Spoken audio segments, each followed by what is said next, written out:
창세기 37장 1절로 17절 말씀을 한 절씩 교독하고 마지막 절은 함께 하겠습니다. 야곱이 가나안 땅 곧 그의 아버지가 거류하던 땅에 거주하였으니 야곱의 족보는 이러하니라.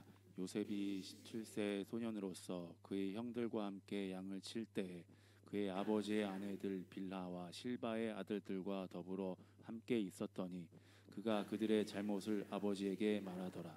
요셉은 노년에 얻은 아들이므로 이스라엘이 여러 아들들보다 그를 더 사랑함으로 그를 위하여 채색옷을 지었더니 그의 형들이 아버지가 형들보다 그를 더 사랑함을 보고 그를 미워하여 그에게 편안하게 말할 수 없었더라. 요셉이 꿈을 꾸고 자기 형들에게 말하매 그들이 그를 더욱 미워하였더라.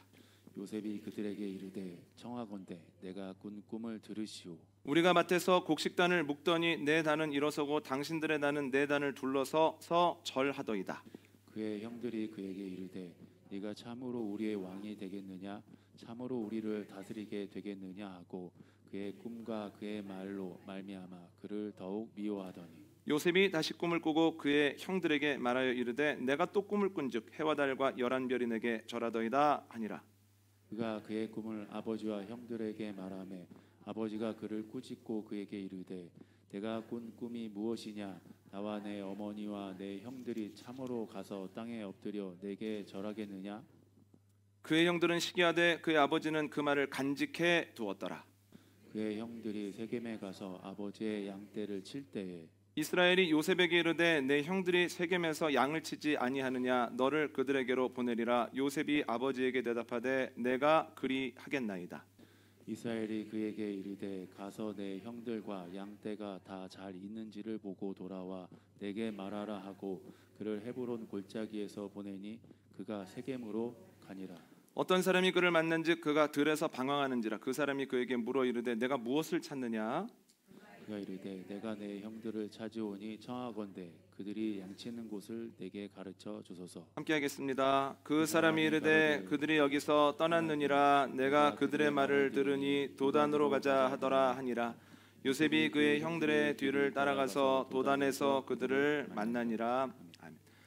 개척하기 전에 미국 버지니아에서 3개월 동안 목회를 하게 되었습니다. 금요일 저녁에 중고등부 모임이 있고 토요일 날 오후에 청년부 예배가 있었는데요.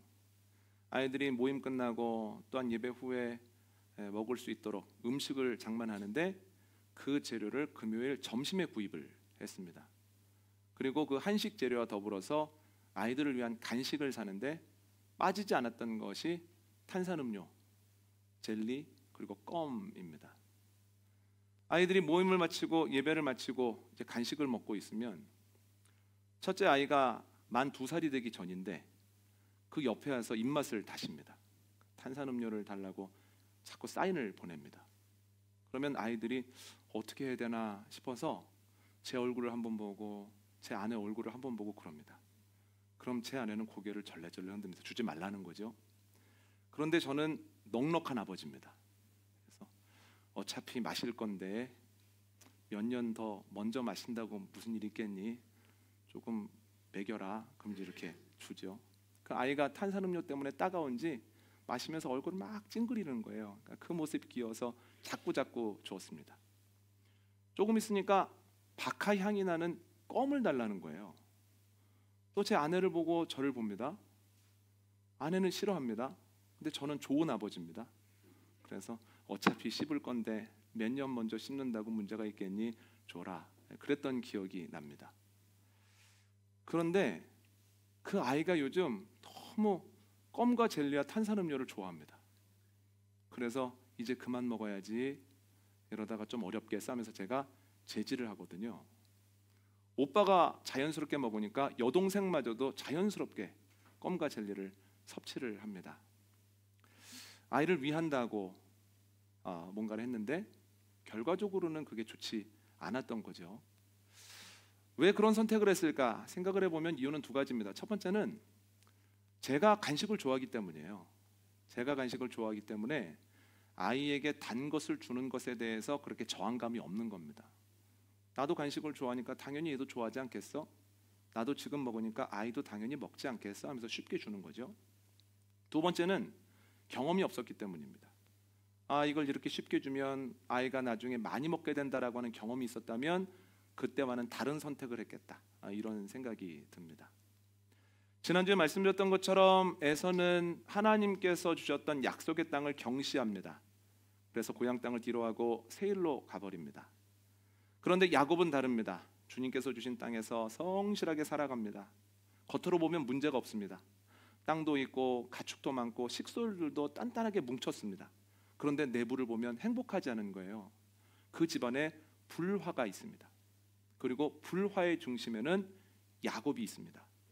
야곱은 12아들 중에서 요셉을 너무너무 사랑했다는 거예요. 오늘 보면 2절을 보면 요셉을 다른 아들들보다 더 사랑했다 이렇게 나오는데 원문을 찾아보니 비교급으로 나와 있지 않고 최상급으로 나와 있습니다. 그러니까 요셉에 대한 사랑이 비교적 컸다는 게 아니라 비교할 수 없을 만큼 컸다는 거예요. 그리고 그 편애가 행동으로 고스란히 드러났습니다. 오늘 본문을 보면 4가지 면에서 야곱이 공평하지 않은데 첫 번째 2절을 보면 야곱은 공평하게 믿어주지 않았다는 거예요. 요셉만 더 믿어줬습니다. 오늘 본문을 통해서 추론할 수 있는 바는 야곱이 가축대를 2대로 나누었습니다. 1팀과 2팀으로 나눈 거예요. 1팀은 누구한테 맡겼냐면 레아로부터 얻은 아들 6명에게 1팀을 맡깁니다. 2팀은 나머지 아내들에게 얻은 자녀들에게 맡깁니다. 그럼 요셉은 몇 팀입니까? 2팀이에요. 그래서 비라 그리고 실바로부터 얻은 그 아들들과 함께 양을 치는데요. 가서 왜 부족한 부분이 없겠습니까? 그러면 다녀와서 아버지에게 그 사실을 이르는 거예요. 그래서 형들이 곤란함을 자꾸 경험합니다. 그런데 표준 세번역이 2절을 어떻게 번역했냐면 일러 바치곤 했다 이런 시제를 쓰거든요. 그러니까 형들에 대한 이야기를 한 번만 한 것이 아니라 반복적으로 했다는 거예요. 형들에 대한 이야기를 반복적으로 할 수 있었던 이유가 무엇일까요? 아버지가 요셉을 더 믿어줬기 때문이에요. 형들이 아무리 변명을 해도 아니야, 요셉 말이 맞아, 요셉이 정확하게 봤을 거야 하면서 요셉의 말에 더 힘을 실어줬기 때문에 일러 바치곤 했다는 거예요. 공평하지 못하죠. 두 번째로는 야곱은 공평하게 공급하지 않았습니다. 요셉에게 채색 옷을 입힙니다. 채색 옷이 대수인가 이렇게 생각하기 쉬우시겠지만 오늘 본문의 시간적 배경은 지금으로부터 수천 년 전입니다. 색을 내기 위한 안료가 너무너무 귀한 시절이라는 거예요. 그래서인지 성경의 채색 옷이라고 하는 단어는 오늘 본문하고 사무엘하 13장 18절에 나오는데 사무엘하 13장 18절을 보면 누가 채색 옷을 입었냐면 다윗의 딸이자 압살롬의 누이이자 이스라엘의 공주였던 다말이 채색 옷을 입었다는 거예요. 그러면 채색 옷은 단순히 색이 들어간 옷, 값어치가 조금 더 있는 옷이 아니라 그 당시에는 왕자나 공주들만 입을 정도의 아주 귀한 옷이었다는 거죠. 그러니까 오늘 본문을 생각해 보면 야곱은 일반 사람들은 생각할 수도 없는 초고가의 명품을 구해다가 아들에게 입힌 겁니다. 자녀 망치기 딱 좋습니다. 그런데 더 큰 문제는 다른 아들들에게는 그렇게 하지 않고 요셉에게만 채색 옷을 입혔다는 거예요. 얼마나 다른 아들들이 시샘이 나고 마음이 힘들었겠습니까? 세 번째로 5절 이하를 보면 야곱의 교육도 공평하지 않습니다. 어느 날 꿈을 얘기하는 거예요. 내가 꿈을 꿨는데 내가 묶어놓은 가운데 있고 형들이 묶어놓은 다 절을 하더라. 그 형들이 화가 납니다. 네가 진짜 우리의 왕이라고 생각하는 거야? 네가 우리의 대장이냐? 그런 꿈을 꿨다고 해도 어떻게 이걸 아무렇지도 않게 얘기를 하냐? 그렇게 형들이 미워하면 뭔가를 깨달아야 될 거 아닙니까? 그런데 얼마 뒤에 또 꿈을 얘기하는데 이번엔 더 심합니다. 해와 달과 11별이 자기에게 절을 하더라는 거예요. 그 형들이 막 화를 냅니다. 그런데 이번에는 야곱도 꾸짖거든요. 그런데 11절을 보면 야곱은 겉으로는 꾸짖으면서 마음속으로는 흐뭇해합니다. 이걸 통해서 알 수 있는 건 뭐냐면 겉으로는 꾸짖는 척했지만 속으로는 그렇지 않았다는 거예요. 그래서 교육의 형평성이 어긋났죠. 다른 아들들은 되게 엄한데 요셉에 대해서만큼은 굉장히 넉넉했다는 겁니다. 네 번째로는 일을 시키는데도 공평하지 않았습니다. 1팀, 그러니까 레아의 아들들이 치는 양들이 세겜에서 양을 치거든요. 그런데 2팀에서 양을 치고 있는 요셉을 불러다가 형들의 소식 좀 가지고 오라고 합니다. 양을 치는 것보다는 훨씬 쉬운 일이에요. 자꾸만 요셉에게만 쉬운 일을 시키죠.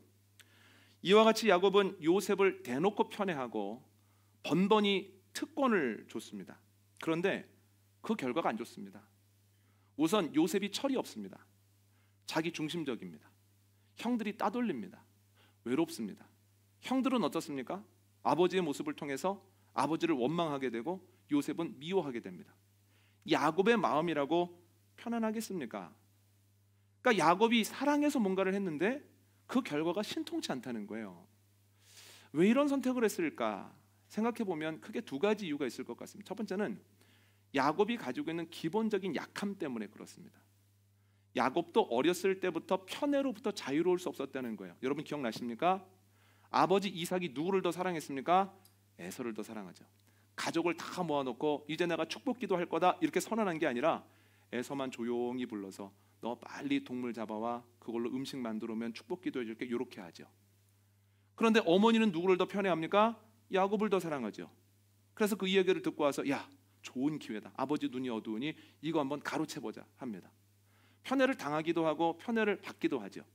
어렸을 때는 나는 편애하지 않을 거야. 나는 공평한 집안을 만들 거야 생각을 했을 것 같은데 본인이 아버지가 되고 또 여러 경우에 마음이 향하는 걸 보면서 본인도 자연스럽게 편애하는 사람이 돼버렸다는 거예요. 두 번째로 그런 행동을 하는 이유는 일천한 경험 때문에 그렇습니다. 아내 4명으로부터 12명의 아들을 낳았는데 그 아내는 필연적으로 갈등이 있다는 거예요. 이 갈등을 어떻게 처리해야 되는지 경험이 없어서 문제가 있을 때마다 야곱이 허둥댄다라고 하는 거죠. 그런데 야곱과 같은 어려움이 우리에게도 있습니다. 우리에게도 기본적인 약함이 있고 또한 일천한 경험이 있습니다. 그래서 뭔가를 힘써 노력하기는 하는데 그 결과가 신통치 않을 때가 있습니다. 자녀에게 가장 좋은 것을 주기 위해서 힘쓰기는 하는데 그것이 자녀들에게 큰 효과가 없거나 혹은 시간이 지나고 보면 자녀들을 더욱 어렵게 만들었다라는 결론이 날 때가 있습니다. 왜 그렇게까지 했을까? 뭐 중요하다고 이렇게 할 때가 있고 그때는 조금 더 잡아줬어야 되는데 애가 하기 싫다고 했어도 그때는 확실히 보냈어야만 애가 제 길을 갔을 것 같은데 이런 아쉬움이 있을 때가 있거든요. 그래서 우리도 기본적인 약함이 있고 일천한 경험이 있기 때문에 우리가 행하는 모든 것들이 좋은 열매를 다 거두는 건 아니라는 거예요. 그런데 하나님은 다르시죠. 하나님은 기본적 약함을 가지고 계시지 않습니다. 주님은 온전하신 분입니다. 야고보 기자는 하나님의 완전함을 이렇게 표현합니다. 야고보서 1장 17절에서 하나님은 변함도 없으시고 또한 회전하는 그림자도 없으시다. 우리가 불완전하기 때문에 그때는 맞는 것 같은데 시간이 지나면 이거 잘못됐었구나 깨닫게 되거든요. 근데 주님께서는 완전하셔서 시간이 지나도 계속해서 완전하시구나 이걸 깨닫는다는 거예요. 우리는 불완전하기 때문에 내 입장에서 생각을 하고 내가 그 입장에서 가장 좋은 것을 택하기 때문에 잘했다고 생각하지만 입장이 바뀌고 보면 내가 잘못 선택했구나 이렇게 되거든요. 근데 주님께서는 완전하시기 때문에 아무리 회전해서 봐도 주님이 하신 일에는 그림자가 없다는 거예요. 그러니까 주님께는 기본적 약함이 없죠. 두 번째는 주님이 사람들에 대해서 가지고 계신 경험은 사람과 비할 수 없습니다. 모든 사람을 만드시고 모든 사람을 이끄시기 때문에 사람을 다뤄본 경험이 많으시다는 거예요. 그래서 야곱은 자녀 양육에 실패했지만 하나님은 자녀 양육에 실패하지 않으신다는 거예요. 야곱을 통해서 야곱의 자녀들이 불화를 겪게 되었지만 그러나 하나님으로 인하여서 그 자녀들이 회복을 하게 됐다는 거예요. 야곱을 통해서는 아웅다웅하게 되었지만 결국 하나님께서는 야곱의 아들들을 통하여서 12지파의 기틀을 놓으셨다라고 하는 거죠. 하나님의 사랑과 능력이 놀랍습니다. 그래서 오늘은 하나님이 어떻게 사랑하셨기에 이런 일이 있을까? 특히 하나님은 요셉을 어떻게 이끄셨을까에 대해서 한번 나눠보려고 합니다. 의상심리학을 연구하는 한 학자가 의상과 심리의 밀접한 관계를 설명하기 위해서 이런 말을 했습니다. 옷장은 우리의 내면을 보여주는 창이다. 옷장에는 사고방식, 생활습관, 강박적인 사고와 불안까지 담겨 있다. 즉 어떤 옷을 입느냐를 보면 그 사람이 어떤 사람인지 안 되는 거예요. 혹은 자기 자신을 어떻게 생각하는 사람인지를 알 수 있다라고 하는 거죠. 심리가 옷에 영향을 미칩니다. 그렇다면 아버지 야곱이 요셉에게 채색 옷을 입혔다는 건 뭘 의미합니까? 자기 아들을 왕처럼 왕자처럼 여겼다는 거예요. 편의 정도가 아니라 정도가 좀 심했다라고 하는 것을 알 수 있습니다. 심리에 따라 옷을 입는 것뿐만 아니라 입는 옷에 따라서 우리의 심리도 마음도 영향을 받는다는 거예요. 박소연 씨는 자신의 책 옷으로 마음을 만지다라고 하는 책에서 이런 이야기를 합니다. 나존 자존감으로 인해서 치료를 받아야 되는 상황에 있는 사람들을 모아서 헤어를 하고 메이크업을 하고 그에게 가장 잘 어울리는 최신 옷을 입혀서 패션쇼를 했다는 거예요. 그렇게 몇 차례를 하고 난 다음에 패션쇼 하기 전과 한 후에 내 모습은 어떻게 느껴집니까? 라고 했을 때 스스로 생각하는 자존감이 많이 올라가더라는 거예요. 마음이 옷에 영향을 미칠 뿐만 아니라 입는 옷이 그 사람의 마음에도 영향을 미친다라고 하는 거죠. 여러분, 그렇다면 채색 옷은 요셉의 마음에도 영향을 준다는 거예요. 왕자들이나 입는 채색 옷을 다 입고 있으면, 그리고 사람들이 저 친구 채색 옷 입었네, 대단하네, 저거 어디 거야? 자꾸 사람들이 그런 얘기를 들으면 나는 뭔가 특별한 사람, 나는 뭔가 특권을 가진 사람, 나는 그래도 되는 사람, 나는 허용이 되는 존재, 이런 생각을 자연스럽게 할 수밖에 없다는 거예요. 이런 측면에서 오늘 본문을 보면 그가 보이는 미숙함이 이해가 된다라고 하는 거죠. 여러분, 요셉이 형들과 양을 치러 나가는데 어머니가 다릅니다. 갈등할 수 있는 요건이 얼마든지 있다는 거예요. 그러면 형들이 좀 잘못한 것이 있어도 참고, 반드시 이야기해야 되는 것이라면 그 시점이나 표현이나 방법을 좀 조심해야 될 것 아닙니까? 또 오늘 본문을 보면 천방지축입니다. 그냥 잘못된 것이 보이면 아버지한테 가서 얘기를 해버립니다. 왜 그럴까를 생각해 보면 요셉은 소위 B팀의 막내입니다. 그런데 채색 옷을 입고 다니면서 자기도 모르는 사이에 나는 B팀의 리더야, B팀의 감독이야 라고 생각했을 가능성이 높다는 거예요. 야곱이 부유하기는 하지만 채색 옷 입힐 정도는 아니었습니다. 그럼 아버지에게 가서 아버지, 우리 형편에 채색 옷은 너무 무리 아닙니까? 그냥 저는 형들이랑 똑같은 옷을 입고 싶어요 해야 되는데 그러지 않았다는 거예요. 왜 그렇습니까? 스스로 생각하기에 나는 이 채색 옷에 부족함이 없는 사람이거든요. 나는 특별한 존재니까 특별한 옷 입을 수 있어, 입어야 돼 라는 생각이 자연스럽게 그의 마음속에 있었다라고 하는 거죠. 꿈 얘기를 2번이나 하죠. 왜 그럴까요?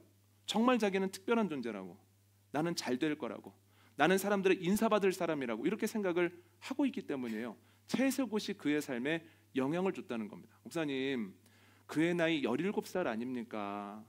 어리기 때문에 미성숙할 수 있죠. 이렇게 물으실 수 있지만 그때의 나이 개념하고 지금의 나이 개념하고 다릅니다.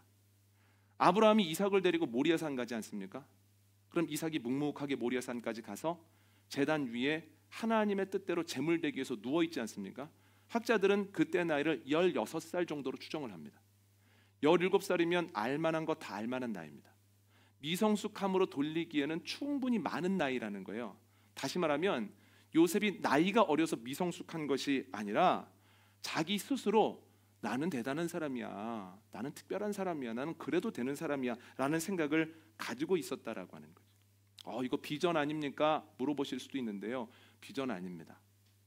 비전이라면 그것을 위해서 기도하고 노력했어야 됩니다. 그런데 그의 기도나 노력은 어디에도 나오지 않습니다. 그냥 태어나 보니 잘 사는 집이에요. 태어나 보니 아버지가 자기를 끔찍하게 아낍니다. 그리고 남들에게는 주지 않는 특권을 주면서 채색 옷을 입힙니다. 그러니까 자연스럽게 나는 대단한 사람이지 하는 그런 교만한 마음이 그에게 있었다라고 하는 거죠. 건강하지 못하죠. 오늘 본문의 요셉은 아무리 생각해도 건강하지 못합니다. 그러면 그에 대한 하나님의 처방이 뭘까요? 한번 읽어볼까요? 창세기 37장 23절입니다. 창세기 37장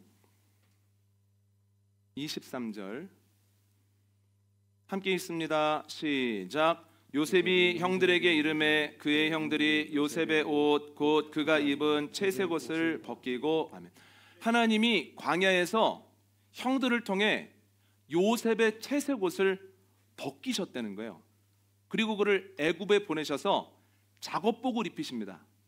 보디발의 집에서 열심히 땀 흘리게 하십니다.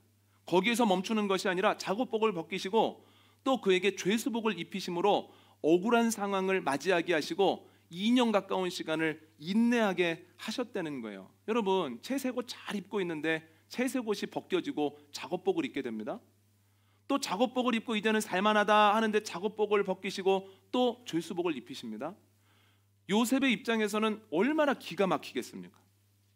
아니, 내가 한순간에 어떻게 이렇게 될 수 있나 하는 마음도 들고, 하나님이 계시다면 어떻게 이런 일이 자꾸만 일어나나 하는 원망하는 마음도 들지 않겠습니까? 그런데 여러분, 채색옷을 벗기시는 건 성경에만 나오는 얘기가 아니라는 거예요. 부목사로 사역할 때 행복하고 재밌었습니다. 그래서 지인들에게 제가 종종 이런 얘기를 합니다. 다시 태어나도 30대에는 만나교회에서 부목사를 할 것 같아요. 그리고 40대가 되어지면 또다시 개척할 것 같아요. 좋은 담임 목사님도 만나고 좋은 교인분들에게 사랑도 받고 또한 동역자들과의 함께하는 그 시간들도 더할 나위 없이 좋았습니다. 개척을 할 때 자신감도 있고 제 계획도 있지 않겠습니까?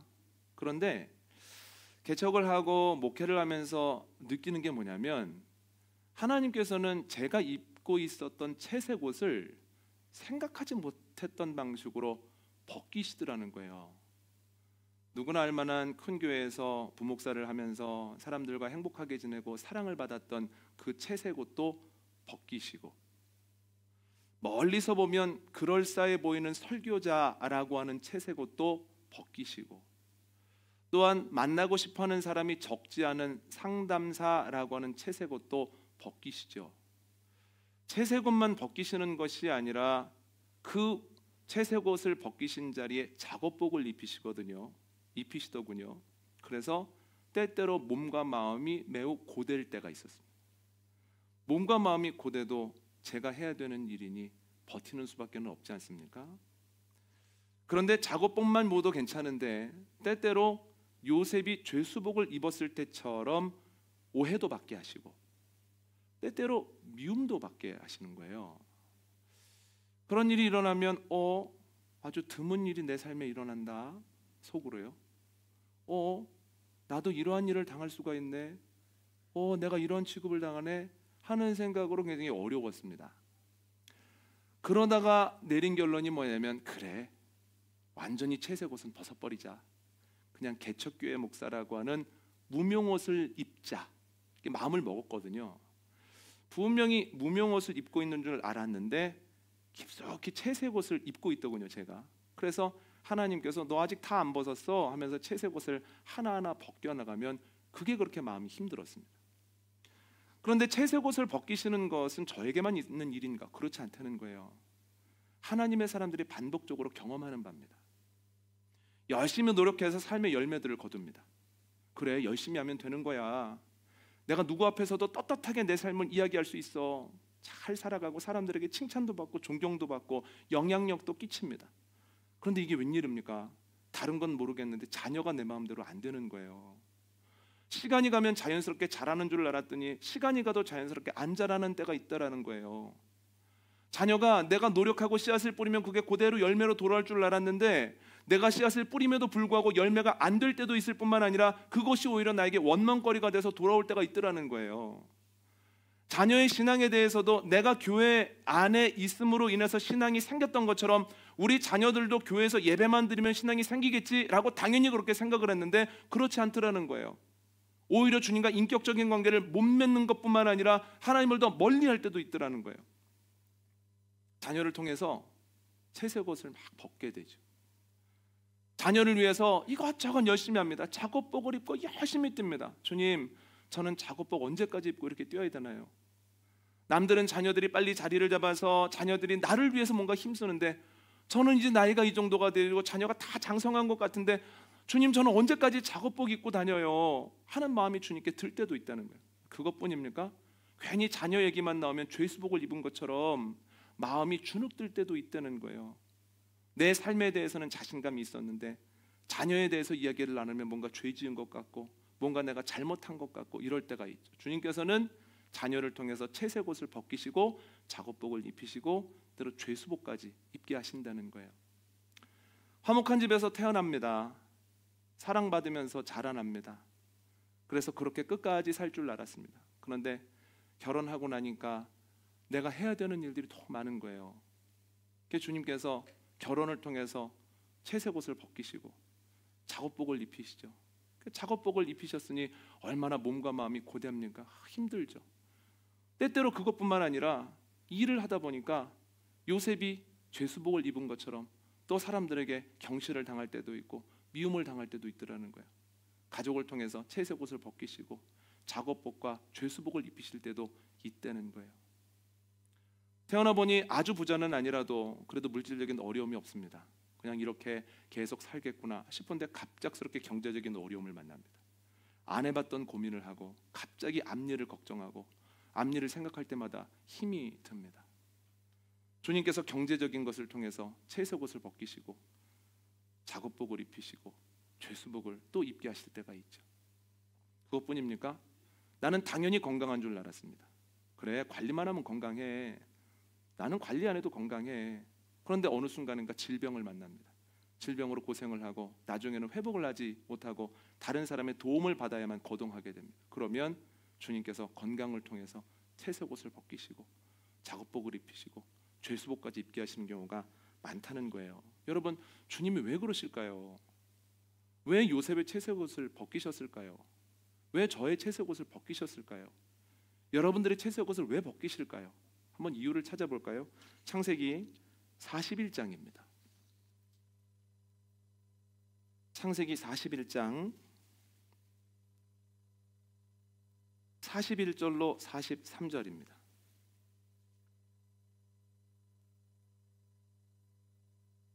함께 읽습니다. 41절로 43절입니다. 시작.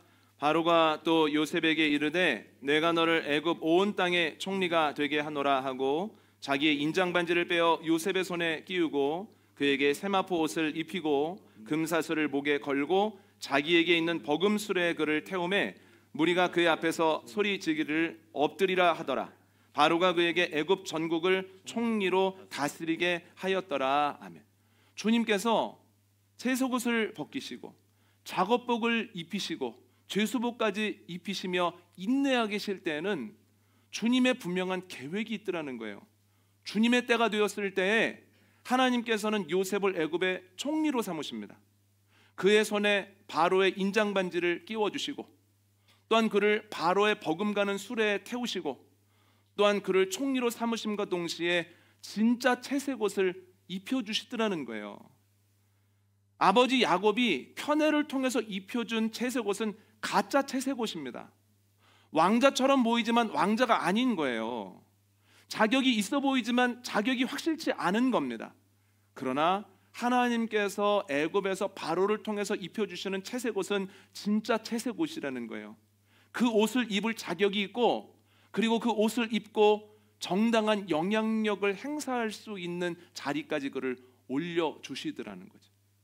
여러분, 채색옷을 벗기실 때는 진짜 채색옷을 입히기 원하시는 주님의 계획이 있는 것을 기억하게 되기를 원합니다.